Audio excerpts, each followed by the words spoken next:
Sebelum menonton video ini, jangan lupa subscribe dan dukung channel ini terus ya. Terima kasih. Selamat belajar. Kembali lagi di video pembelajaran biologi. Kali ini kita akan bahas lanjutan video sebelumnya, yaitu perubahan dan pelestarian lingkungan hidup. Jika di video sebelumnya kita sudah membahas apa itu lingkungan hidup dan apa itu pencemaran, kali ini di video ini kita akan bahas tentang jenis-jenis ataupun macam-macam dari pencemaran udara. Mungkin langsung saja yuk kita lihat. Nah, berikut adalah macam-macam dari pencemaran lingkungan. Yang pertama pencemaran udara, yang kedua pencemaran air, yang ketiga pencemaran tanah, dan yang keempat pencemaran suara. Kita bahas tuntas apa sih itu pencemaran udara, pencemaran air, dan pencemaran tanah, dan juga pencemaran suara. Yang pertama kita akan bahas terlebih dahulu tentang pencemaran udara. Pencemaran udara itu terjadi di atmosfer bumi ya, di mana atmosfer ini terdiri atas 78% gas nitrogen, 21% gas oksigen, 0,93% gas argon, 0,032% gas karbon dioksida, dan sejumlah kecil zat lainnya. Jadi, komposisi gas yang saya sebutkan tadi merupakan komposisi atmosfer. Ya, komposisi atmosfer yang paling sesuai untuk mendukung kehidupan di bumi. Artinya, jika jumlah dari setiap gas tersebut meningkat sebagai hasil aktivitas manusia maupun akibat peristiwa alam, maka terjadilah ketidakseimbangan komposisi atmosfer bumi sehingga nanti menyebabkan banyak masalah lingkungan ya yang berdampak pada kesehatan manusia. Nah, perubahan komposisi atmosfer juga disebabkan karena masuknya polutan. Ya, masuknya polutan yang bukan merupakan komponen penyusun atmosfer. Contohnya klorofluorokarbon atau CFC ya. Jadi, meningkatnya kegiatan industri atau penggunaan bahan bakar fosil untuk kendaraan bermotor menyebabkan semakin banyaknya polutan yang terbuang ke udara. Nah, jika komposisi atmosfer yang saya sebutkan tadi di bumi sudah tidak sedemikian rupa ataupun tidak seimbang lagi, maka nanti akan menghasilkan zat-zat tercemar. Ini ya, ada karbon monoksida, nitrogen oksida, ya, CFC ini tadi, ozon, gas rumah kaca. Ya, di sini juga disertai dengan rumus senyawanya. Oke, nah kita akan bahas masing-masing dari zat-zat penyebab pencemaran udara ini ataupun polutan tadi ya yang sudah saya sebutkan tadi. Langsung saja. Yang pertama karbon monoksida ya. Karbon monoksida ini atau CO itu sifatnya tidak berwarna, tidak berbau dan juga tidak berasa. Nah, penting juga kalian ketahui bahwa pada suhu udara normal, karbon monoksida ini berbentuk gas. Sedangkan pada suhu di bawah minus 190 derajat Celcius, nanti karbon monoksida ini bisa berbentuk cair. Oke, nah sumber dari karbon monoksida ini yaitu berasal dari gas pembakaran yang tidak sempurna yang mengandung bahan bakar karbon dan juga muncul dari kawah gunung dan juga sumur. Oke, itulah dia sumbernya. Kemudian gas CO ini juga terkadang dapat muncul dari dalam tanah juga ya. Itu tadi melalui kawah gunung. Oke. Nah, pada konsentrasi tinggi ini gas CO2 ini dapat menyebabkan kematian ya. Ataupun sangat mematikan bagi manusia. Misalnya CO ini akan mengikat Hb dalam darah manusia nanti sehingga menyebabkan karbon monoksida itu masuk meracuni peredaran darah. Oke, itu dia tentang karbon monoksida. Yang kedua kita bahas tentang nitrogen oksida atau NOx ya. Nitrogen oksida ini ada dua macam ya, yaitu nitrogen monoksida atau NO dan nitrogen dioksida atau NO2. Nah, sumber dari pencemaran NOx ini itu berasal dari transportasi kendaraan umum ya, atau kendaraan bermotor, bisa juga dari pembangkit listrik, pembuangan sampah dan sumber yang lainnya. Oke, nah sifat-sifat dari gas NO ini yaitu sama ya, tidak berwarna, kemudian NO2 itu beracun, ya. Ataupun nanti bisa juga gas NO ini bisa teroksidasi oleh oksigen menjadi NO2, nanti yang akan menjadi toksik, ya, bersifat toksik. Baunya menyengat, berwarna coklat kemerahan, kemudian bisa menyebabkan terjadinya hujan asam. Menyebabkan korosi juga bisa, ya, menyebabkan korosi. Kemudian merapuhkan struktur candi dan bangunan. Ya, nah pada umumnya NO ini tidak berbahaya, tetapi dalam konsentrasi tinggi dapat menyebabkan iritasi pada mata dan juga gangguan sistem syaraf.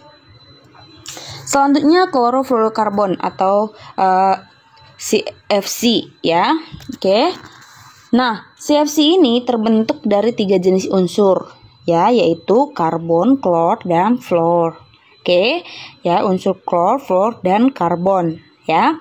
Nah, sementara itu, ya, sifat-sifat dari CFC ini ada tidak berbau, ya, tidak berbau, kemudian tidak mudah terbakar, dan tidak mudah bereaksi. Nah, gas CFC ini dimanfaatkan sebagai gas pendorong dalam kaleng semprot atau aerosol.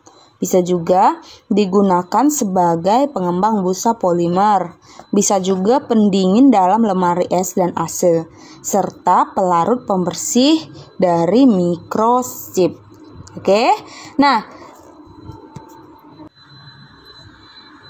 gas CFC yang naik ke atmosfer itu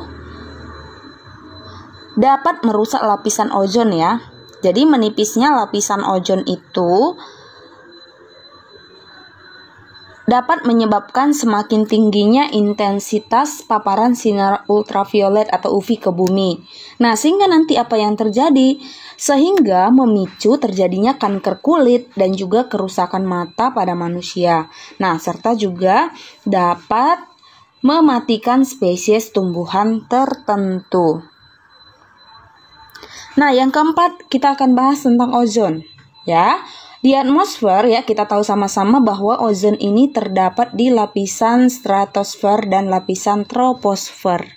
Oke, lapisan stratosfer itu 10-60 km dari kulit bumi, ya, yang fungsinya itu melindungi bumi dari sinar UV. Nah, sedangkan troposfer itu 0-10 km dari bumi dan itu sangat berbahaya jika berada pada konsentrasi tinggi. Nah, pencemaran gas ozon itu nanti akan menyebabkan ataupun menimbulkan efek pusing dan juga gangguan paru-paru. Kemudian, ozon dapat tidak berbahaya di troposfer jika ia melepaskan atom O menjadi O2 atau gas oksigen karena ozon mudah bereaksi. Ini adalah lapisan ozon yang berlubang di kawasan Antartika, ya, warna gelap yang menunjukkan konsentrasi ozon yang rendah dalam satuan dosbon, ya. Oke. Ada 9 September 2006, 9 September 2007, 2008, 2009 dan 2010, ya. Seperti inilah dia bentuk lapisan ozon di kawasan Antartika. Jenis pencemaran selanjutnya gas rumah kaca. Oke, gas rumah kaca ini yaitu H2O, CO2, CH4, O3 dan NO. Nah, kalian perlu paham dulu bahwa atmosfer itu kan merupakan lapisan udara, ya, yang menyelimuti bumi. Nah, jadi atmosfer tersusun dari berbagai macam gas yang menjadi filter pelindung bumi. Contohnya, melindungi kontak langsung dengan meteorit dan juga melindungi kontak langsung dari UV. Nah, yang termasuk gas rumah kaca ini, ya, itu berada pada lapisan troposfer, ya, yang terdapat gas-gas rumah kaca yaitu ada uap air, ya, H2O, kemudian ada CO2 atau karbon dioksida, ada juga CH4. CH4 ini adalah metana, ya. Kemudian ada O3. O3 ini adalah ozon dan nitrogen oksida ataupun NO. Oke. Nah, gas rumah kaca ini menyebabkan terjadinya efek rumah kaca atau greenhouse effect. Nah, di sini adalah efek dari rumah kaca ya, yang terkandung di troposfer yang saya sebutkan tadi ya. Oke. Nah, jadi efek rumah kaca itu keadaan di mana sinar matahari yang menembus lapisan gas-gas tersebut akan dipantulkan kembali ke bumi. Nah, jadi sinar itu nanti akan terperangkap menyebabkan suhu bumi mengalami pemanasan global. Nah, meningkatnya suhu bumi ataupun pemanasan global ya, itu berdampak pada mencairnya es di kutub. Sehingga apa? Kalau es di kutub mencair, sehingga menyebabkan ataupun meningkatkan ketinggian muka air di laut. Oke, nah selain daripada itu, pemanasan global juga berdampak pada perubahan iklim di bumi. Sekali lagi saya ulangi, efek dari rumah kaca itu yaitu pemanasan global atau global warming, meningkatnya permukaan air laut atau suhu di bumi makin panas akibat es kutub mencair, dan yang ketiga perubahan iklim bumi ya, ataupun iklim bumi tidak menjadi menentu. Nah, tadi sudah kita bahas tentang pencemaran udara. Sekarang kita lanjut yang kedua adalah pencemaran air. Nah, apa itu pencemaran air? Pencemaran air ini merupakan masuknya makhluk hidup ataupun zat lain ke dalam air, ya, sehingga nanti menyebabkan kualitas air itu menurun, ya, ke tingkat tertentu sehingga tidak dapat berfungsi sesuai peruntukannya, ya. Nah, pencemaran ini dapat terjadi pada air di darat maupun dapat juga terjadi pada air di laut. Oke. Nah, untuk menentukan air sudah tercemar atau belum dapat dilakukan dengan pengujian terhadap 3 parameter, ya. Oke. Jadi untuk uji pencemaran dapat dilakukan dengan 3 parameter, parameter fisik, parameter kimia, dan parameter biologi. Ya, kalau parameter fisik berarti kita akan melihat kandungan partikel padatnya, zat padat terlarut, kekeruhan, warna, bau, suhu, dan juga pH. Nah, sedangkan parameter kimia kita nanti akan mengamati BOD atau biochemical oxygen demand, ya, kemudian COD, chemical oxygen demand, dan DO atau dissolved oxygen. Kemudian parameter biologi itu digunakan untuk mengetahui jenis dan jumlah mikroorganisme air yang dapat menyebabkan penyakit. Nah, penyebab pencemaran air dapat berasal dari sumber langsung dan sumber tidak langsung. Nah, apa perbedaannya? Kalau sumber pencemaran langsung berarti itu berupa buangan ataupun efluen yang langsung dibuang ke badan air. Ya, misalnya sungai, saluran air, selokan, laut, dan juga danau. Oke, nah sedangkan sumber pencemaran tidak langsung itu merupakan kontaminasi ataupun kontaminan yang masuk melalui air tanah ya, akibat pencemaran air permukaan limbah oleh apa? Oleh industri maupun oleh limbah kosmetik. Oke. Nah, ini dia. Ini merupakan pencemaran ya, contoh-contohnya ya. Penyebab pencemaran itu bisa karena limbah industri dan juga limbah domestik. Ini pencemaran tidak langsung. Nah, sekarang kita akan lanjut ke pencemaran tanah. Nah, apa itu pencemaran tanah? Pencemaran tanah ini dapat terjadi secara langsung dan tidak langsung. Oke, nah pencemaran tanah secara langsung itu terjadi jika zat pencemar itu langsung mencemari tanah, ya. Oke, langsung mencemari tanah. Contohnya penggunaan insektisida, fungisida, penggunaan herbisida, penggunaan DDT, dan juga pupuk kimiawi secara berlebihan. Sedangkan pencemaran tidak langsung, contohnya itu terjadi melalui perantara air dan udara. Misalnya limbah kosmetik dan industri dibuang ke sistem perairan, lalu polutan tersebut terserap ke dalam tanah. Nah, itulah dia contoh dari pencemaran tanah. Nah, pencemaran tanah ini ya dapat juga disebabkan oleh limbah yang tidak mudah terurai. Misalnya plastik, kaca, styrofoam, dan juga kaleng. Nah, apa dampak negatif dari pencemaran tanah ini? Ya, dampak negatifnya yaitu dapat mematikan organisme dalam tanah, dan juga mengganggu porositas dan kesuburan tanah. Nah, tiba saatnya kita akan bahas tentang pencemaran suara, ya. Apa itu pencemaran suara? Pencemaran suara merupakan suara yang tidak diinginkan, mengganggu dan merusak pendengaran manusia. Nah, jadi bukan hanya tanah, gas, air gitu aja yang tercemar, tetapi juga suara, ya. Oke. Nah, pencemaran suara ini dapat dibedakan menjadi 4, ya. Kebisingan impulsif kontinu, kebisingan semi kontinu, dan kebisingan kontinu.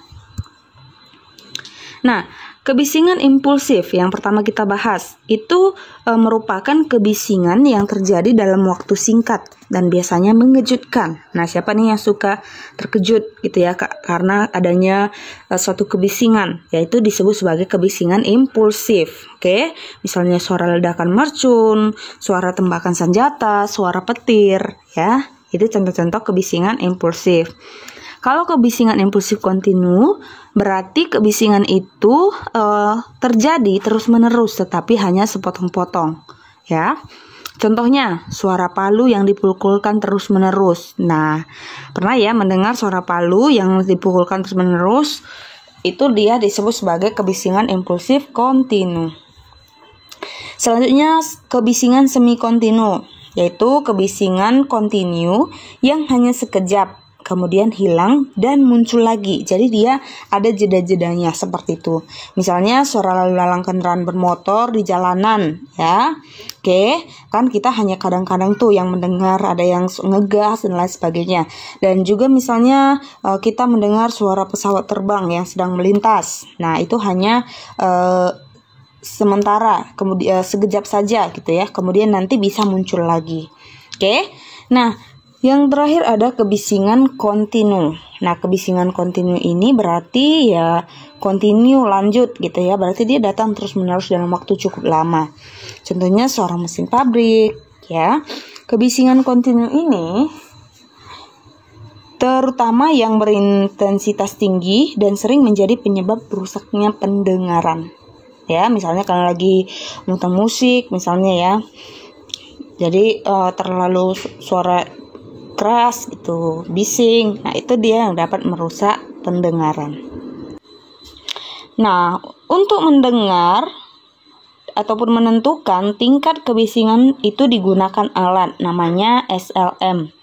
Itu sound level meter, ya, dengan satuan desibel atau dB, ya. Kebisingan adalah suara dengan frekuensi di atas 80 dB. Berarti kalau masih di bawah itu tidak bising, ya.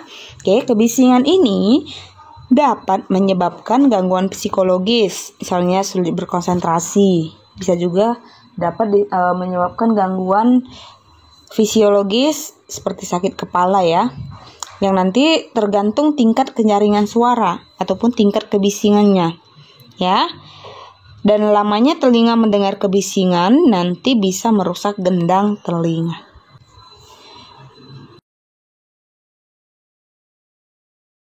Demikian video pembelajaran pada kali ini tentang macam-macam pencemaran. Sampai jumpa di video selanjutnya tentang akumulasi bahan pencemar dalam rantai makanan.